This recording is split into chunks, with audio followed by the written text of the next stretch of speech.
Good afternoon, ladies and gentlemen. Good afternoon, everyone. I say Ramadan Kareem to you, my listener, to you, my student, to those of you that you are looking at me, those of you that you are watching this YouTube channel.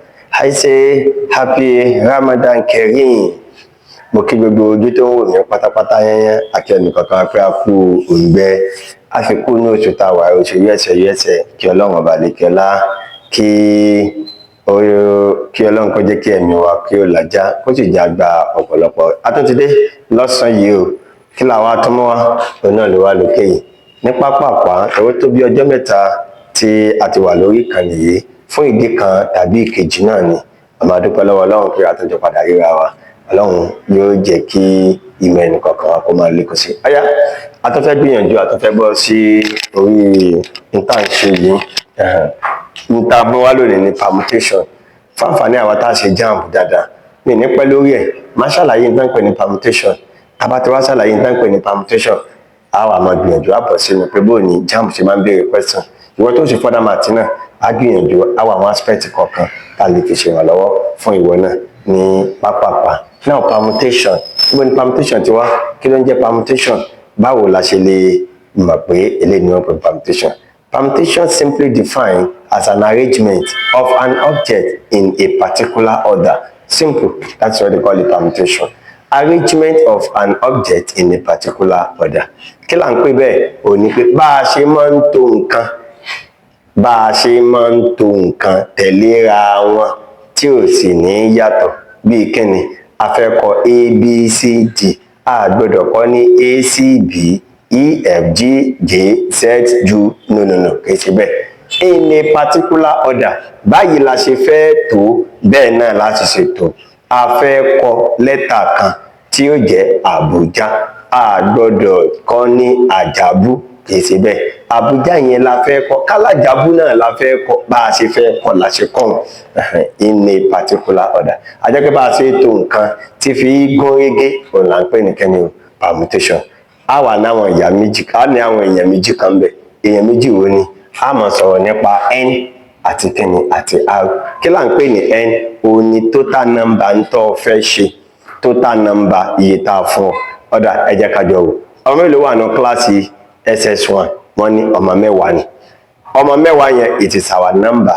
of an object tó wà ń bẹ nínú ọmọ mẹ́wàá yẹn àwa ní méjì ń bẹ torí wọ́n mọ̀ kú ó wọ́n wà nọ́dà ẹ arrange class yẹn in such a way that àwọn ọmọ méjèèjì wọn gbọ́dọ̀ jókòó papọ̀ ẹ arrange class yẹn in such a way that olódo méjèèjì ẹ fi wọn tira wọn ajá wọn ọmọwé ọmọ ra wọn particular order wọn là ń pè yẹn ó ti rí báyìí ọ̀dà nínú mẹ́wàá yẹn ọyẹ wá arrange àwọn méjèèjì wọ́n gbọ́dọ̀ jókòó tira wọn ẹ̀fí wọ́n sàárín àwọn ọ̀mọ̀wé ni that is what they call permutation a jẹ́ pé àwọn méjèèjì yẹn àwọn ní ọmọ dúró fún r a mọ̀ sọ wípé àwọn ọmọ mẹ́jọ yòókù wọ́n mọ̀ dúró fún n àti rí báyẹn àbí a jẹ́ pé tá a bá wo ẹni mẹ́wàá ni ọmọ yẹn méjì làwọn a wà lọ wò pé ọ̀nà wo la lè gbà tá a fi lè mú àwọn ọmọ méjì yẹn tá arrange tá kò sínú àwọn ọmọ mẹ́jọ yẹn mẹ́wàá náà láti ń sọ̀rọ̀ wọn a jẹ́ pé ẹni máa dúró fún 10 then àwọn máa dúró fún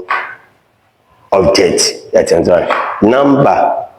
number of an object in a particular activities ó là ń pè ní n r will be the number of an object taken out of the word n activity ó là ń pè báyẹn títí níwọ̀n ìgbà tí mo ti sọ permutation fún ọba yẹn ìwọ náà gbìyànjú kọ gbẹ tó o bá ti gbọ́ ìwọlé níbẹ̀ ẹ̀jẹ̀ mo fẹ́ kó lórí ẹ̀ mo bọ́ sórí formula kí ni formula of permutation kí ni formula permutation mọ̀ jẹ́ òun ló represent npr n permutation r ó ti rí mo ṣe kọ́ n permutation r n permutation what? N permutation r. Tí n bá pè ní n permutation r, what is the formula? The formula is n I all over n minus r this. What is the name of this? Torí yẹn ẹnìkan mọ̀ wípé exclamation mark ní ṣe mọ̀ pé English language kọ́ là ń ṣe. Wọ́n mọ̀ ní exclamation mark kọ́ o tí mo gbìyànjú láì ṣàlàyé fún ọ kì í ṣe exclamation mark o. Ìyẹn tá à ń pè ní factorial. What did I call it? factorial. Factorial òun là ń pè òun. Kí ló tá a fi ń pè factorial? Ó ní pé símbọ̀ kan tó jẹ́ pé nọ́mbà tí mo fẹ́ kọ yẹn mo fẹ́ bẹ̀rẹ̀ látòrí ní ńlá màá lọ parí ẹ̀ sí kékeré. Instead kí wọ́n kọ nọ́mbà yẹn kó gún gbọ́nà màá wá fi kíni o màá fi factorial màá fi sókè.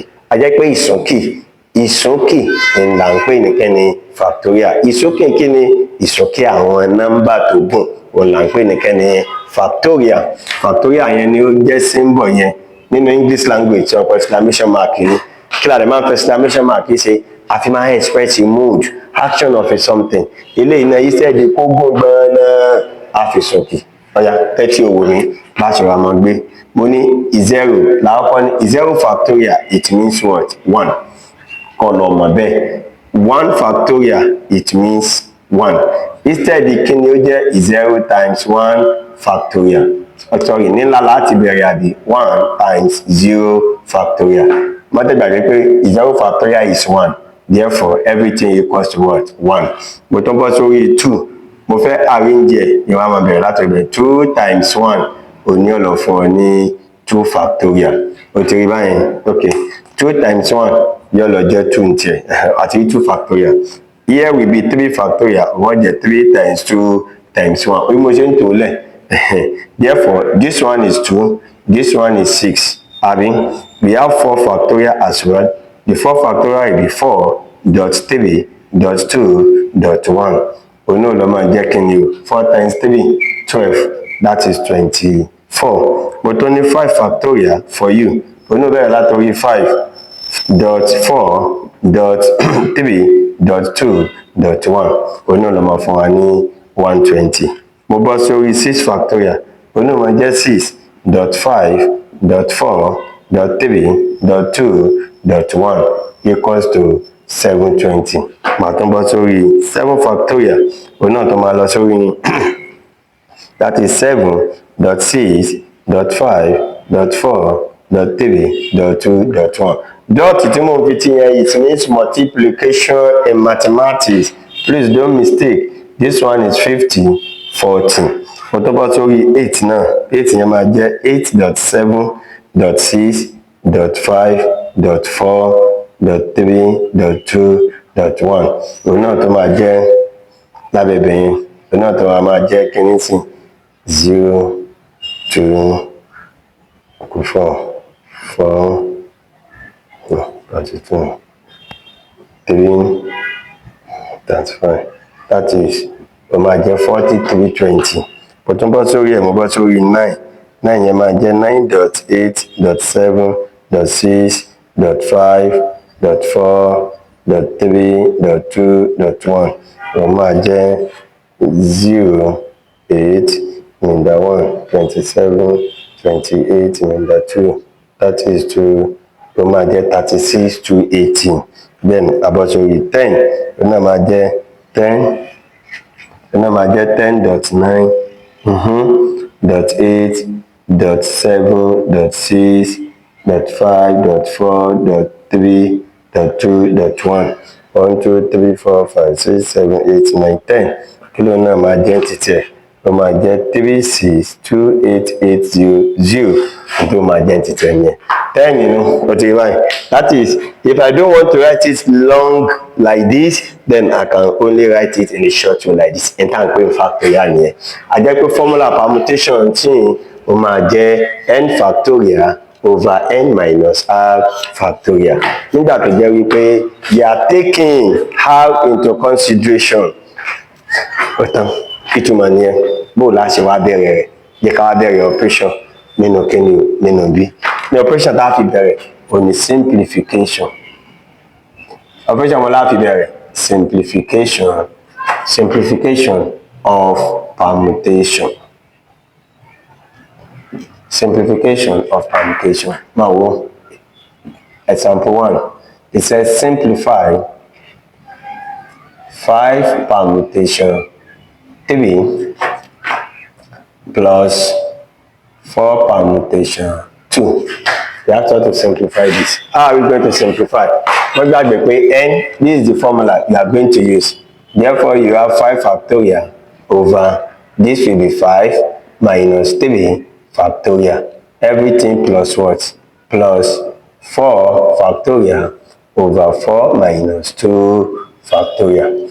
In total, 5 factorial all over. You know you can 2 factorial plus 4 factorial over 2 factorial. The next thing you need to do is to say that 5 times 4 times 3 times 2 factorial. Show up 2 factorial now 2 times 1 over 2 factorial plus 4 times 3 times 2 factorial all over 2 factorial. What I'm saying in essence is that factorial will cancel factorial. Can you see that 2 factorial and 2 factorial? Therefore, 5 times 4, 20. 20 times 3, that is 60. Plus 4 times 3, 12. Therefore, the answer is 72. To simplify this is equal to 72. The same thing will happen to the what? It will happen to the second one. We're not going to talk about simplifying 4 permutation 1 minus 3 permutation 3. Can you see it like that? 4 permutation 1 minus 3 permutation 3. Kí ló tó fẹ́ ṣe sílẹ̀ yẹn? Gbogbo nǹkan bá ti rí kan fún ẹ. Gbogbo òṣèré nù. Ọ̀yá, yàtọ̀ jọ mú bẹ̀. 4 factorial all over 4 minus 1. 4 minus 1 factorial minus 3 factorial all over 3 minus 3 factorial. This will only give me 4 factorial all over 3 factorial minus 3 factorial all over 0 factorial. This will give me 4 times 3 factorial all over 3 factorial minus 3 factorial all over 1. Don't forget that 0 factorial is what? 1. And at the end of the day, this will cancel this. I have 4 minus 3 times 2 times 1. Abi divided by 1. 1 will cancel 1. Abi beko. I have 4 minus 6. Why the answer is minus 2. So simple. But don't change long to 10 years. I tell you long. That is simplification. Can multiplication now lower? Both you say no. Can division ni? Jawo na. Example 3. Cut off now. We're not talking evaluate 5 permutation 4 multiplied by 3 permutation 2 divided by 4 permutation 4. But you going to do so to tell you not to do one thing. Until not of 4 now. I just put division and multiplication. What tell you? Oh yeah, Taliban delay. Kọ́kọ́ ṣe 5 permutation 4. Má gbàgbé o pé 5 factorial all over. That is 5 minus 4 factorial. For me, 5 factorial over 1 factorial. Simply mean that I can get what? I can get that one to be giving me what? The final answer of that one will be 5 times 4 times 3 times 2. 1 factorial will cancel 1 factorial. I have 20 times 6, which is 120. Moboti 3 permutation 2. I get 3 factorial over 3 minus 2. Again, to give me 3 factorial all over 1 factorial. When I get 3 times 2, 1 factorial will give us cancel 1 factorial. This will be equals to 6. I'm coming to the 4 permutation 4. To the 4 factorial all over 4 minus 4. Do you understand? 4 minus 4, that one will be equals to 4 factorial over 0 factorial. But that is allowed for 0 factorial is 1. Simply means that the answer is 4 factorial, which is 4 times 3 times 2 times 1. 4 times 3 is 12. 12 times 2, that is 24. What question says 5 permutation 4, 120 times 3 permutation 2, 6 all over 24. Yeah, Bambulu. 6 here 1, 6 in 24, 4. 4 here 1, 4 in 12, 3 in this one. The answer is 30. The answer is what? 30. That is how to solve for. That is how to. That is the definition for permutation. That is factorial under permutation. This is simplification under permutation. Kò sí tí ò lè wáyé níbẹ̀ nínú tẹ́wọ̀n á ní àṣẹ. kí wọ́n tó sá lọ lórí eléyìí nígbà tí mo ti parí eléyìí báyìí gbogbo whatever níta báyìí kan fún ẹ lórí simplification bó ṣe ọ̀rọ̀ àsáré mo jẹ nìyẹn ó ní bàbá kádàrá tí lọ. ẹlẹ́ẹ̀kejì lórí ẹ̀ ló là ń pè ní equation in permutation. Equation in permutation. Bó láti rí níbẹ̀ ní tẹ̀tẹ̀ bí àjọwò báyìí àjọwò tí ń ṣẹlẹ̀ ń bẹ̀. Ìka kọ́kọ́ fún wa ó ní 5 permutation 3. They said 5 permutation 3. Okay, so let me have it this way. 5 permutation 3. The mummy one. Let's look at this. Equation la pè àbí. Wọ́n wá fún wa pé ó ní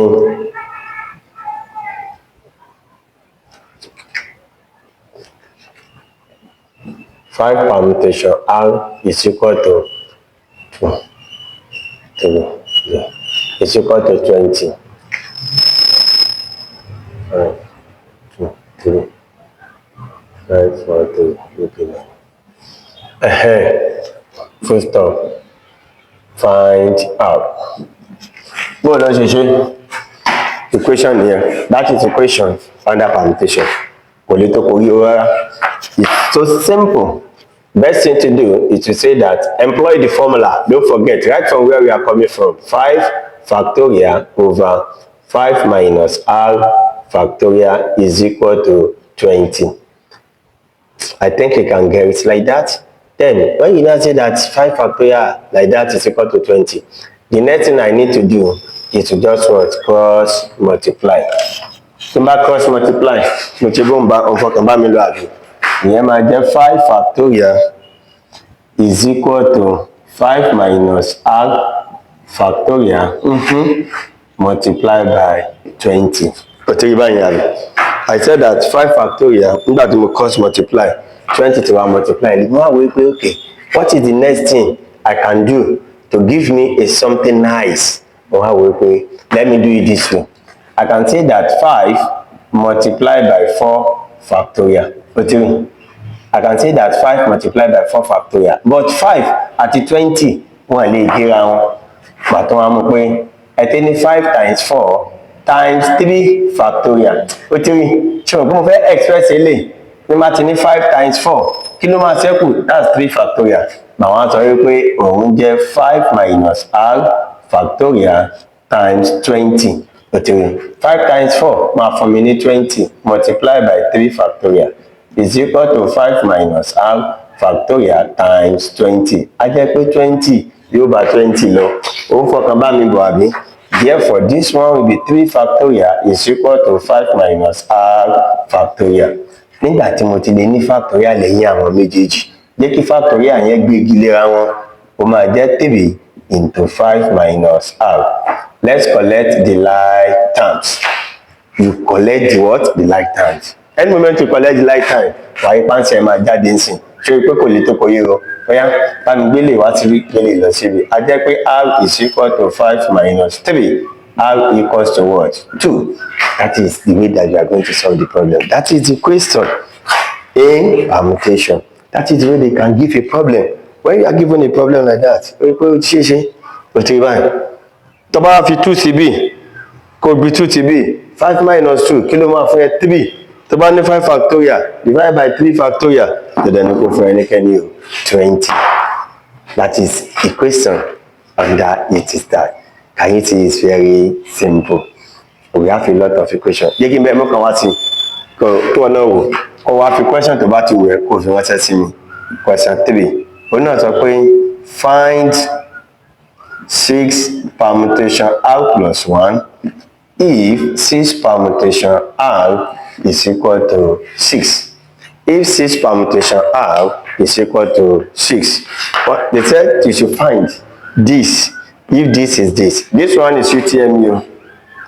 I'm solving UTME for you now. That is the UTME for you. What about 1 million? Go to the UTME. Come along. Papa. Now from here, we have 6 permutation. This equals to this. That is 6 permutation. R is equal to 6. kí lè lè máa fún ẹ 6 factorial all over 6 minus r factorial is equal to 6. wọ́n gbàgbé mo yẹ ṣe lẹ́ẹ̀kan cross multiply. This will give you 6 factorial is equal to 6 into 6 minus r factorial. Express this one. 6 times 5 factorial is equal to 6 into 6 minus this factorial. Èyí mú yìí mọ́lẹ̀. 5 factorial is equal to 6 minus r factorial. Factorial gbé factorial mi.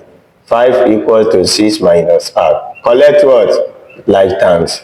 To bá collect like terms, kí ni ó jẹ́ r equal to 6 minus 5. What is r? 1. Ṣìkìnà. O ti get r rẹ̀ àbí gbọ̀ntàn wa ni o find. Ṣé kò wá ti ṣe find right? Ó ti simple. Tí ó dẹ̀ lé tó korí o. Ó kàn wá gbé wa ni pé therefore 6 permutation r plus 1 is equal to 6 1 plus 1 to give you 6 permutation 2. 6 permutation 2 will be subject to yóò jẹ́ 6 factorial 6 minus 2 factorial òun máa jẹ́ 6 factorial all over 4 factorial. Má dẹ̀ gbàgbé kó má bàa lọ jìnnà 6 times 5 times kí ló wà nísàlẹ̀ 4 factorial gbé 4 factorial náà sí ó yá gbé gbé òtún àwọn. What is the answer? 30 ló bá tán. That one will be the end of the words. That one will be the end of the part. This is the first part of this. By the special grace of God, then the next episode will talk about the next stage under the permutation. Nítorí mo gbìyànjú láti sọ ní pé nígbà tá a bá máa mú abala kejì wá, abala àkọ́kọ́ ni a ti mọ ìtumọ̀ permutation, a ti mọ tán pé factorial, a dẹ̀ ti rí formula permutation bó ṣe rí, then simplification kò ní aspect tó àkọ́kọ́, aspect ẹlẹ́ẹ̀kejì òun náà ni equation nínú ẹ̀. Ọ̀wá tí wọ́n ti wá fọ́ ní equation yẹn bí mo ṣe ṣe yìí òun náà ni foundation ibi tó fi bẹ̀rẹ̀ equation yẹn. Wọ́n bá àmọ́ ṣe further math bó ṣe ń tọ́ bá rí o fẹ́ ṣe bó ṣe ṣe náà nìyẹn. And that is how we are going to have it. By the very grace of God, in the next episode, you are going to see the other types of permutation, like cyclic permutation, like indistinguishable permutation, and like repetition permutation, and the likes like that. Thank you for watching. Ojú tó wò mí ò ní fọ́ o, fún gbogbo tí tó ń gbọ́ mi ò ní ti pátápátá. Ọlọ́run yóò bá ń jogún mọ̀ fún yín o.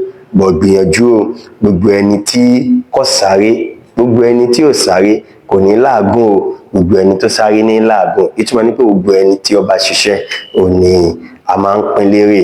Tíṣẹ́ ṣiṣẹ́ ò ní máa ń jèrè iṣẹ́ o. Wọ́n náà gbìyànjú strive kó lè bá ní 370 ní JAMB, kó lè bá ní 470 ní kó lè bá ní 380 ní JAMB, kó lè bá ní 390 ní JAMB. Wọ́n náà gbìyànjú. Make sure you subscribe, make sure you share it, and make sure you like it. Please, I need your comment. Thank you so much for being listening to me. Bye.